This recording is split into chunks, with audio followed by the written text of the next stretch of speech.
A new year makes New Year's resolutions, right? And as we wrap up the holiday season, it may feel like you've got a debt hangover from all that spending. So joining us this morning to talk about making and keeping financial resolutions and little things that you can do is Rachel Caviero with TruWest Credit Union. Rachel, thanks for being here. We appreciate it. Thank you so much. So a lot of people, they got by with Christmas and gifts, unfortunately using their credit cards. So what is your big piece of advice for people who are going into the new year with some debt from Christmas?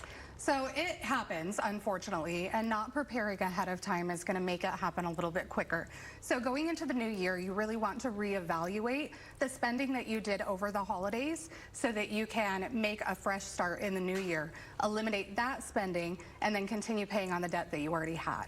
When it comes to debt, is it best to always tackle the little debt first? I know that you've said that in the past, right? Yeah, there are a couple different methods that you can do, but especially with holiday spending, you want to pay it off as quickly as possible because all of that is going to carry over month to month to month, and then you're going to end up paying more for it. So one of the big things that I suggest in the new year is trimming down all of those wants that you have.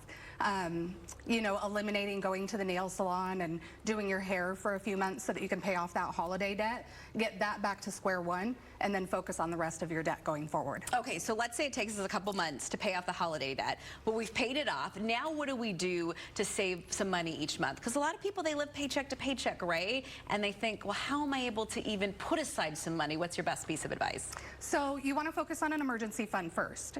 Obviously, having an emergency fund will help you not go into debt and use those credit cards at the holidays coming up. So put emergency fund into your budget. Make sure that you're saving for that. Another really good idea is doing a 52-week challenge, which means that in the first week of the month, in January, you put $1.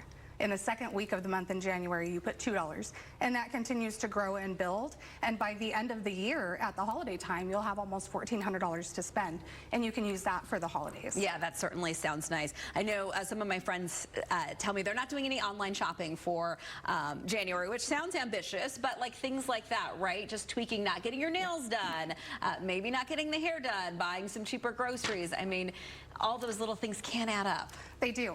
They do. And one thing that you can also do is now that you have more things from Christmas in the house, you can do a purge. You can go through your home and decide what things you don't need. Maybe you got Christmas gifts that you don't need that you can return and get store credit. And then you can use that store credit to buy things that you have in your needs, like groceries, toiletries, things like that, instead of having the gift that you didn't really need to have. You didn't really need. Yeah. Subscriptions, I feel like so many of us have so many subscriptions. Sometimes it's nice to do a little inventory of that and say like, okay, do I really need Netflix and Hulu and this and that? Like, let's get rid of some of these. Absolutely. Subscriptions are a huge downfall when it comes to financial stability.